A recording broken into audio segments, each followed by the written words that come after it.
Welcome back to CST432, Microprocessors and Embedded Systems. Here we will look at the lab setup that is needed for us to develop on the NxOS-Armdebug. First of all, NxOS-Armdebug development targets cross-platform environments, meaning that we can use a Macintosh operating system OS X or else Linux and possibly even Windows for the development. However, all the labs has been tested on Mac OS X, 10.6 and 10.7 included, and but it's not been officially tested on Linux, although the setup on Linux is quite similar. Windows setup is possible, but it has not been tested, so there's probably some issues that have not been exposed as we try to execute the NxOS-Armdebug on the Windows platform. So what are some of the prerequisites? We need a computer running Mac OS X, meaning it's an iMac or some equivalent Macintosh computer, or else we need a Linux machine with USB 2.0 ports. A Linux machine can run as a virtual machine on a Windows platform as well, if you are interested in doing so. Secondly, we need a LEGO MINDSTORMS NXT kit. The examples given in this course is based on the 9797 education kit. Now, you can also use the other retail NXT kits if you so choose, but the design of the robot may have to be modified accordingly. First of all, you need to understand what is a cross-development toolchain. Since the NXT has an Atmel ARM microcontroller, you need to use a cross-compiler toolchain. What this means is that it is a compiler running on the Intel x86 platform, but which targets an instruction set that is going to run on the next brick, which is an Atmel ARM processor. The choice of toolchains varied. There are commercial solutions as well as the GNU cross-compiler toolchain, which is free. It is targeting the embedded application binary interface target. We have to choose this because the NXT is not it's a standalone system. And finally, the GNU cross-compiler toolchain is available on multiple operating systems platforms. This allows us to run it either on a Mac, on the Linux, or even on Windows. So this is a list of the toolchain components. First of all, we need a JRE or Java runtime environment for the operating system that you're using. Secondly, we need an interpreter which is based on Python 2.7, not 3.0 or 3.x. Thirdly, we need software drivers. On the Macintosh operating system or Windows, we will need the Phantom drivers provided by LEGO. If you're on Linux, we will need to use the libUSB drivers for accessing the USB ports. Fourthly, we need the software libraries that runs on the platform. The first library is PyPhantom, which is used to interface with the Phantom drivers on Mac or Windows. Alternatively, if you're on Linux, we need the PyUSB for interfacing to the libUSB drivers. Secondly, we will also need the next Python toolkit, which is used by the high-level tools in NxOS-Armdebug for interfacing with the debugger on the NXT. The next item on the list is the Eclipse C development toolkit, which is for use on C development. And finally, to simplify our use of Eclipse, we will also want to acquire the S-Consolidator plugin for Eclipse. Now, for us to download the developed programs into the NXT, we will need a downloader software. The most commonly used is the NXT tool, which is part of the BrickCC command center environment. Now, for build tools, which is used to keep track of the source code as well as the documentation of the API and other functions in the NxOS-Armdebug, we will use Git for version control, Deoxygen for software documentation, and Sconce, which is a project build tool similar to Make that is used by other projects. Sconce is based on Python. Finally, we need the cross-compiler toolchain. As mentioned before, we use the GNU compiler tools, which includes a C compiler for C and C++ compilation, an assembler, NuAS, for assembling the ARM assembly language source code, a linker, NuLD, disassembler, which allows us to view the contents of the object files, which is a new object dump, and finally a debugger. The new GDB remote client will be used to perform remote debugging using the USB interface connecting to the NXT. First, the operating system setup. We assume that operating system has pre-installed Python 2.6 or 2.7. 2.7 is the more recent distribution of Python. Secondly, we also assume that Java runtime environment has been pre-installed. The next requirement, of course, is that we must set up the drivers, and this is specific to the operating system. We either use a phantom driver for Mac or Windows, or else we use libusb for Linux.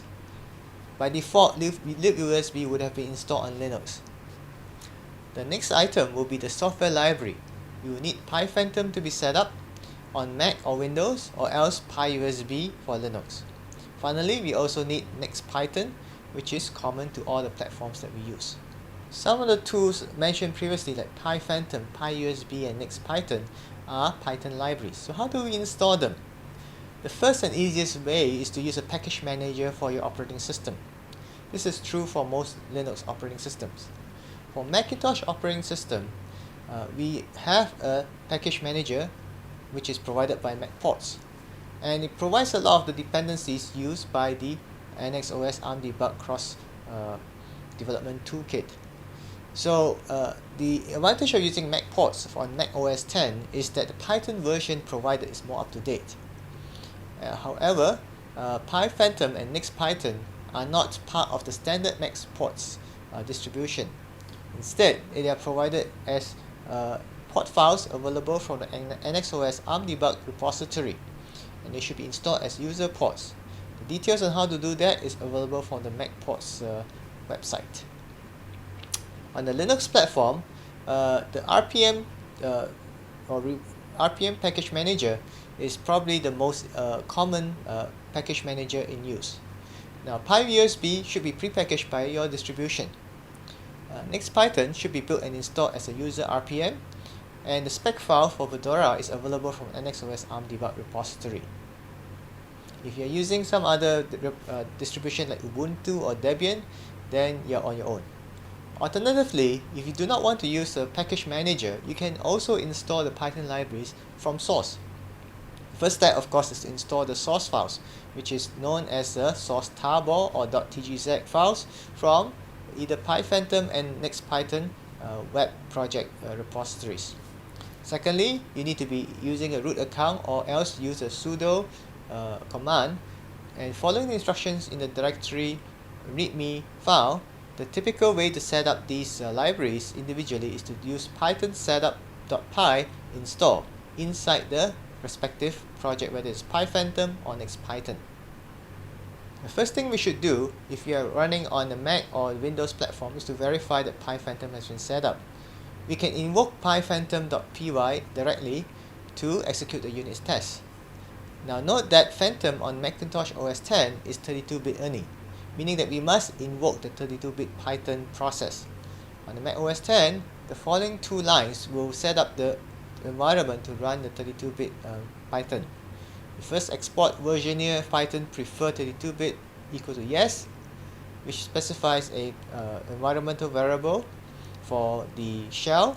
Secondly, we use the arch-i386 to specify that we want to have the 386 version or 32-bit version of Python, and we of course have to specify the path to the pyphantom.py. Now, if you have installed PyPhantom correctly, the sample unit test output given here on this slide will be seen. You will iterate through the various settings in your Next and print them out on the screen. Next, we need to verify that NextPython has been set up correctly. The NextPython uses a .nxt-python file in your home directory to set up the default drivers for use. On Mac OS X, if you are using the Phantom driver, you should set Phantom USB to true.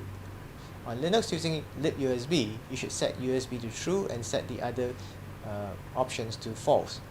So sample configuration file for Mac OS X is given below and highlighted in orange. We define the brick section with a name, host optional, strict is 0, and then we define method for accessing to the communications by either USB, Bluetooth, Phantom USB, and Phantom Bluetooth. To verify that we have a working Nix Python setup, we will need to use the source tarball. The default distribution installation does not include the test programs.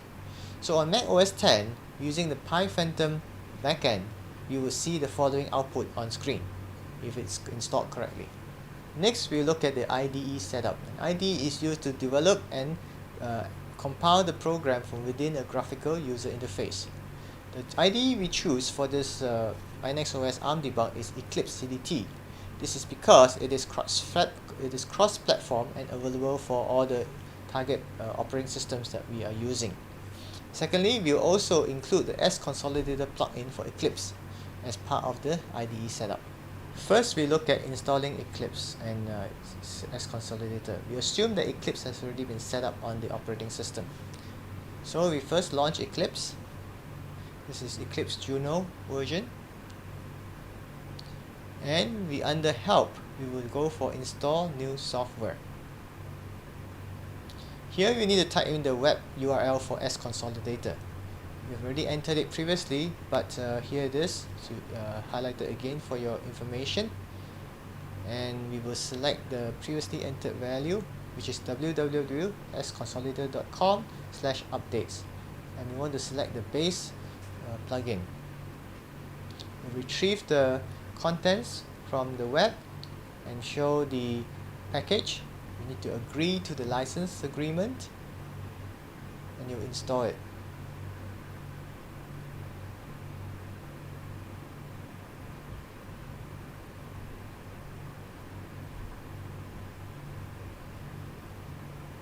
This takes a while, so after it is done,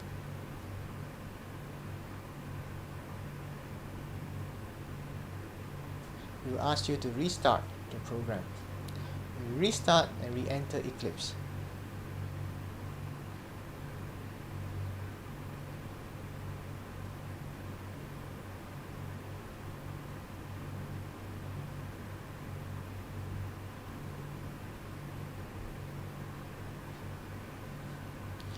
Here, you ask us to configure S-Consolidator.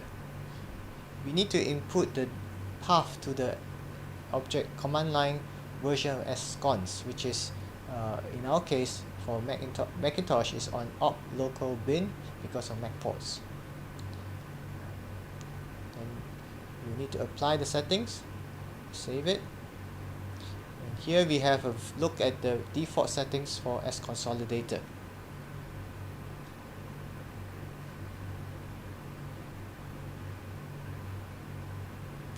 After we are done, we can quit. Once we set up the IDE, we also need to set up the Next. Remember that the default firmware on the Next is only able to recognize NextG. We want to upgrade the firmware to the Next Enhanced Firmware by John Hansen, which is available from the Bricks Command Center website. We will use the Next 2 available from the same website to perform this step. We will start up Next 2 and then select the firmware download option. That is the blue down arrow highlighted here in this diagram.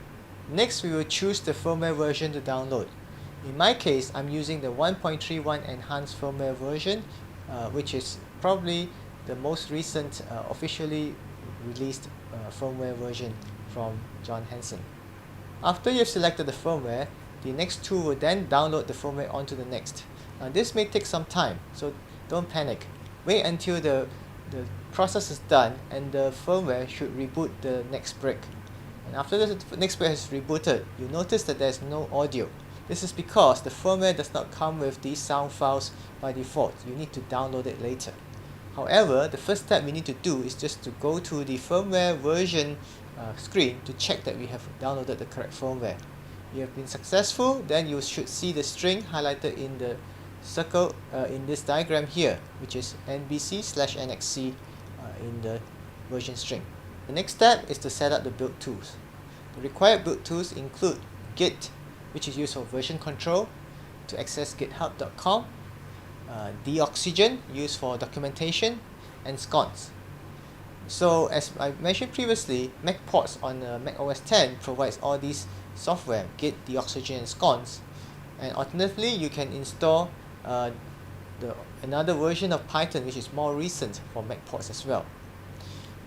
It also provides an older version of the new cross-compiler toolchain, but for the purpose of this lab, we will instead use the Yagato version, which is more recent.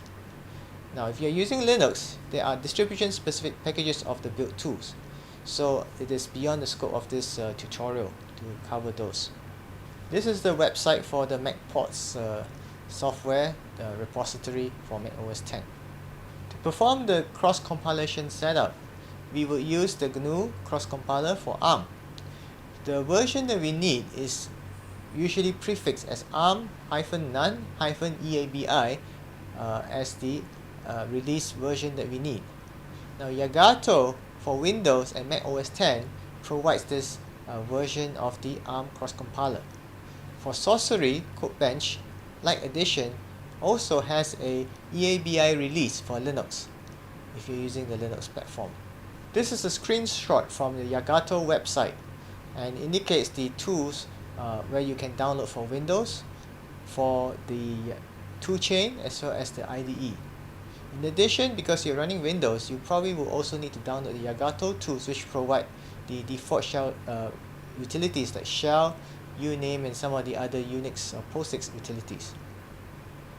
This is the page from Yagato for Mac OS X. By default, the Yagato new ARM toolchain is already been upgraded to ARM non-EABI support. So you just download the latest version available and install it.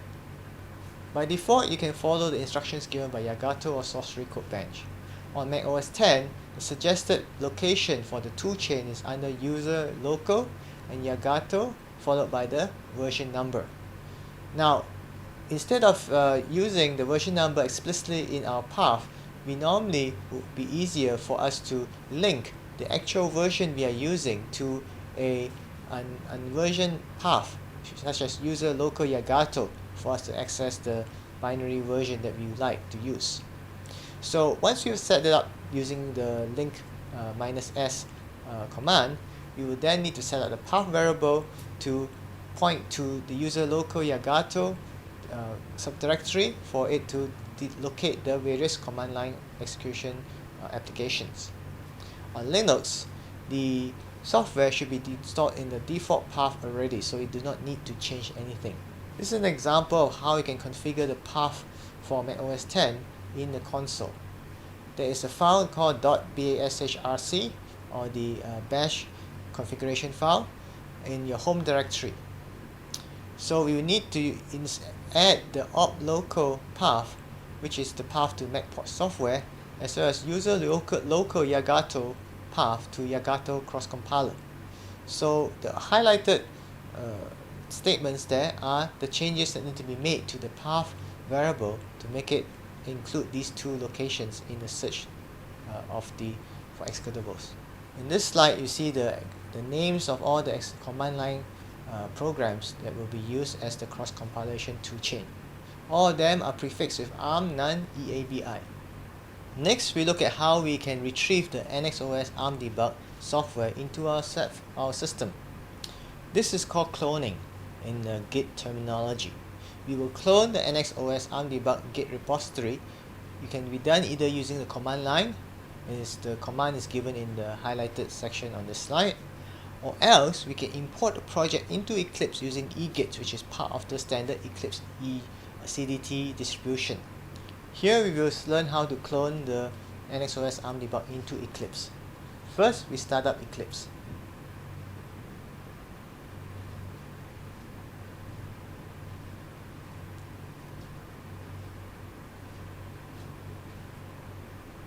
Then under File, we would then import, selecting Git and program from Git.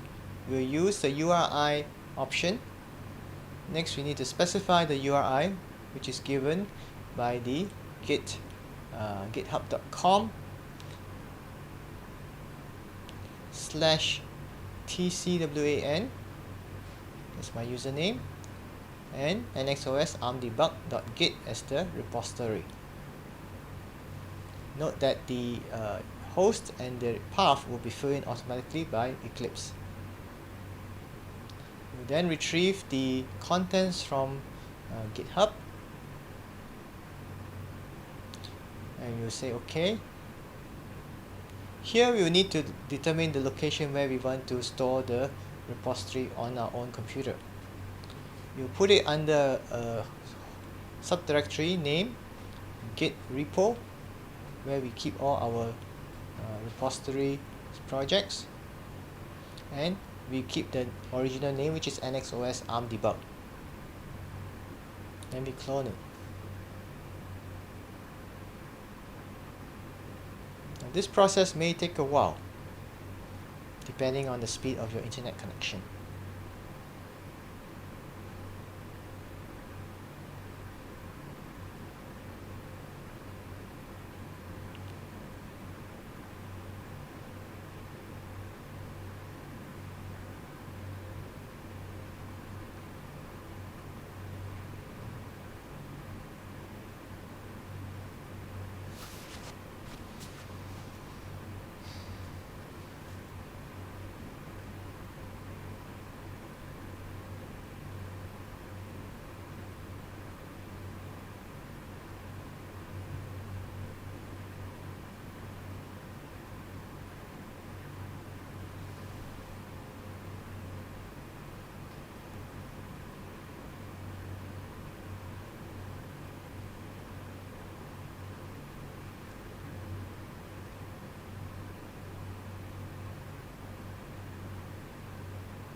Once it's imported in,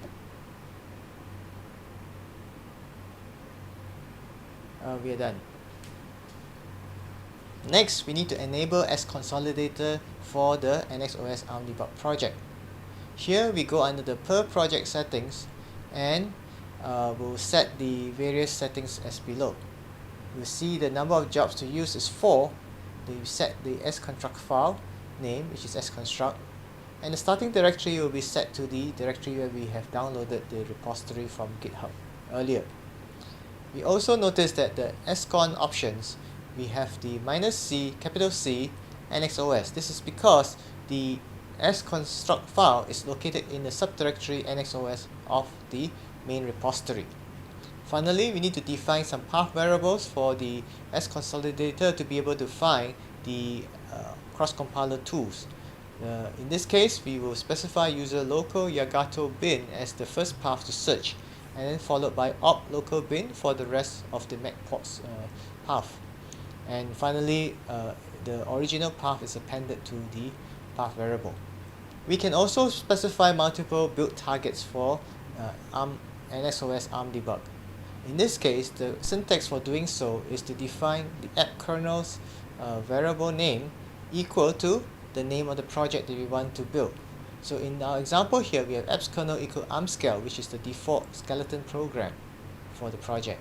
We can also define the targets using the scons target view, which is accessible from the Windows menu. Here we define two examples, app kernels equal to armscale and app kernels equal to test, and this allows us to select which of the programs that we want to compile at any given time.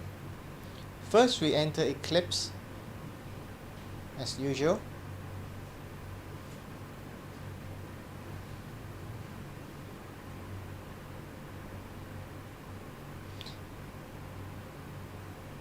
Then we will access the projects that we imported. In this case, it is found here in the Project Explorer.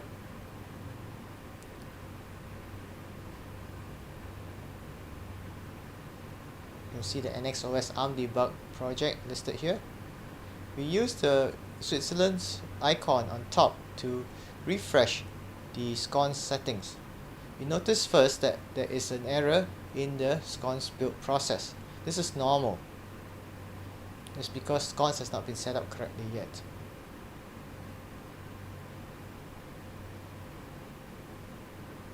We rearrange the windows for easier access to some of the information.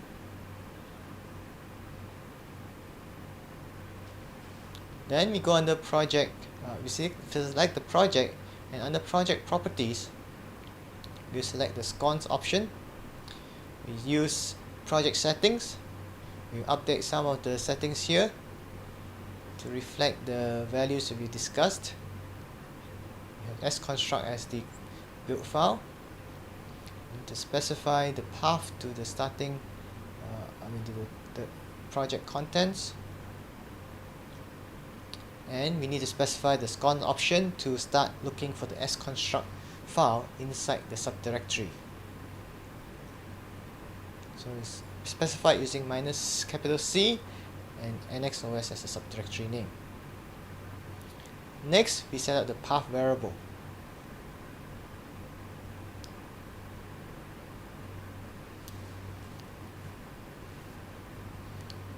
First, we specify the path to the cross-compiler toolkit, which is under user local Yagato bin.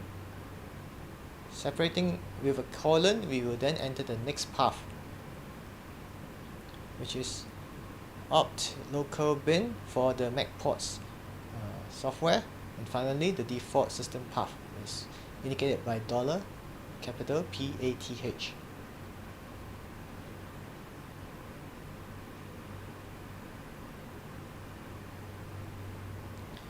Now try to build this once more.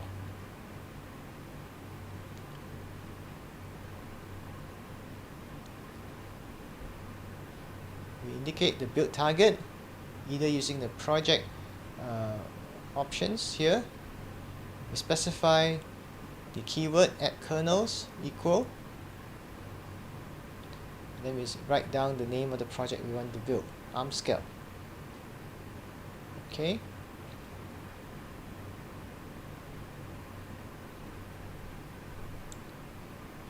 Here we want to bring up the sconce view, target view.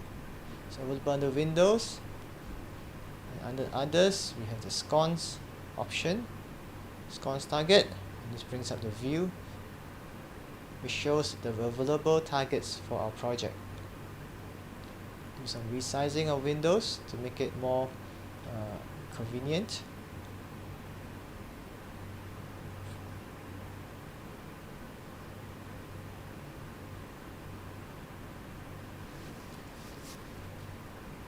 And we see the target we defined earlier here.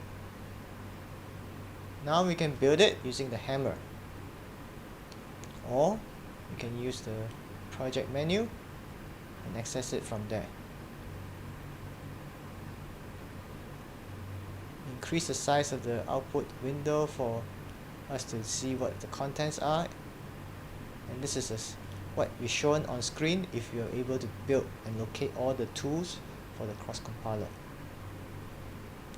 Build it again, we notice that the build is now very fast because it has detected that the object files are up to date. The important thing to see here is that if you have a correctly configured configuration, then you will notice the path or the libraries specified here on this line.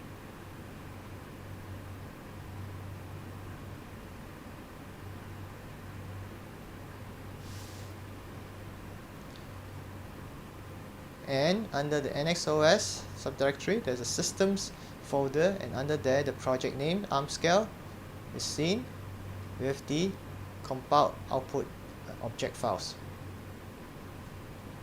And the actual executable is armscale.rxe. The final step of the setup is to configure the debugging. We need to invoke an Armdebug GDB server in order to perform external debugging using Eclipse. The actual executable or RxE is running on the Next. So when we are using the Eclipse for debugging, we are actually using the remote debugging to exchange register values and variable values with the target on the Next itself. So for Eclipse, we need to use the ELF object binary for GDB client to be able to detect the contents of the executable. So the ELF object binary is only used for stepping and tracing. It is not the version that is downloaded into the Next. In this diagram, we have a depiction of the configuration for the remote debugging. On the computer, we have the GDB server, which is a process used to communicate with the NeXT over the USB connection. Now, the GDB client will use the TCP/IP connection to communicate with the GDB server and pass the debugging commands to the GDB server, which should then send it over the USB connection to the NeXT brick. Now, NeXT brick is currently running the NeXT application, which is the RxC file that we saw earlier. The NeXT application has linked in the Armdebug library for the GDB stub to communicate with the server. Several things need to be done in Eclipse for successful debugging. First, we need to define the debugger target configuration file, and this has to be done per executable, meaning for every project that you develop in Eclipse, you must have a distinct and unique target configuration file. Second part is the external GDB server launcher configuration, which is done one time at the setup of your system. So to specify the object binary for debugging, we need to go under the debug menu, and we select a new remote application debugging software option, and we specify the ELF file as the C++ application to debug. We set the project as the root of the project file name, which is NxOS-Armdebug. We also need to set up the remote debugger to use. This is accessed through the lower part of the dialog box, where we see it highlighted in red circle here. In this dialog box, the preferred launcher that we need is the GDB manual remote debugging launcher. And we want to use this because we want to control the execution of the GDB server manually. Next, we look at the GDB client configuration. First, for the debugger, we specify the label to stop at when we start debugging. So we specify brick as the label to use. We also need to specify the path to the command line GDB client. In our case, we are using the Yagato client. To communicate with the Armdebug server, we will need to specify under the connection page the type of connection using TCP, the host name is localhost, and the port number is 2828. The next configuration that we need to do is the one-time configuration for setting up the Armdebug server. This uses the external tool launcher in Eclipse to invoke the server. We also should set up the path variable for the tool launcher to include the path for the external GDB client as well as the MacPorts applications. Here we are trying to set up the debugging target. Under Run Debug Configuration, we will select the remote application and new configuration. We first of all define the preferred launcher. In our case, we need to use configuration specific settings as well as the manual remote debugging launcher.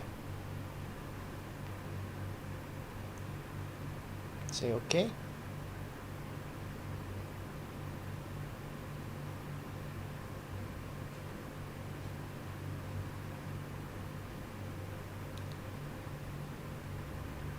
Next, we set up the application.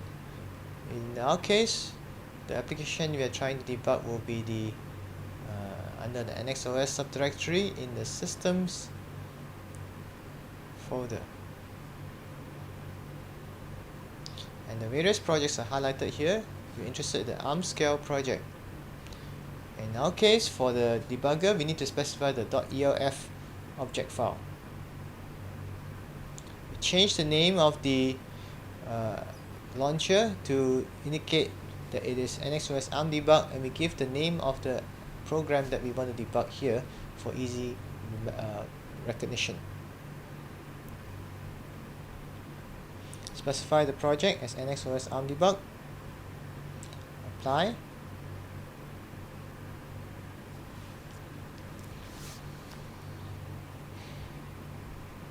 Then we set up the debugger. On startup, when we start debugging, we use the brick label. This allows us to configure the Next with a prompt on screen before we break the program. Debugger we need to use is not the system debugger but the cross toolchain debugger.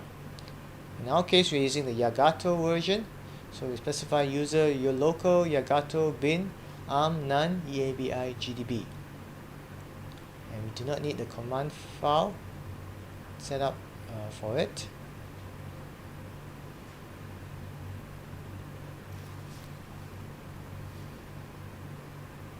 Finally, the connection that we will use is port 2828.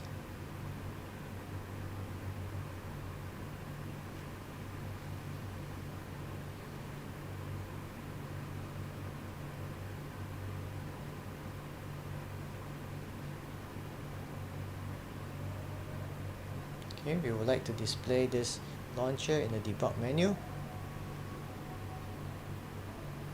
we need the console. Apply it, and we're done. Now we will configure the Armdebug server launcher. Under Run, we go under External Tools, and we will configure external tool launchers. We use a new configuration program. Here we give it a name, Launch NxGDB server. Location is given, actually is found inside the subdirectory for the project under the scripts subdirectory, and the executable is arm NxGDB server. We specify the working directory as the project directory, and give it -vn as the arguments to the launcher.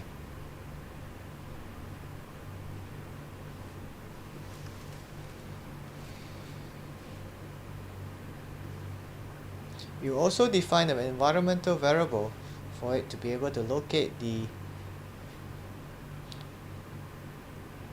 Yagato. Oh no, this is the Yagato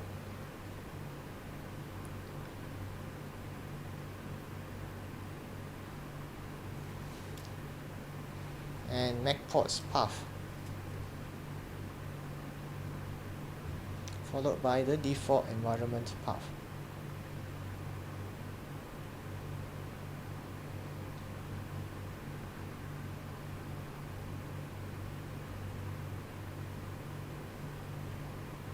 Let's make a save, and we are done.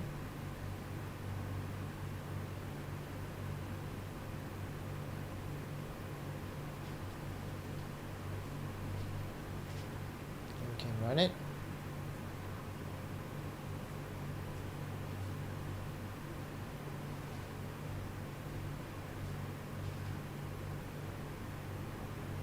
And we see the output from the console when we're running the external debug GDB server.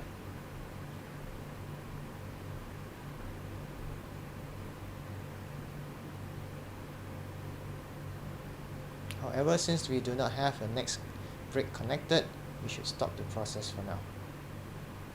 Now, although we can launch the GDB server through Eclipse, it is not as reliable as if we can launch it externally from a separate command line terminal window.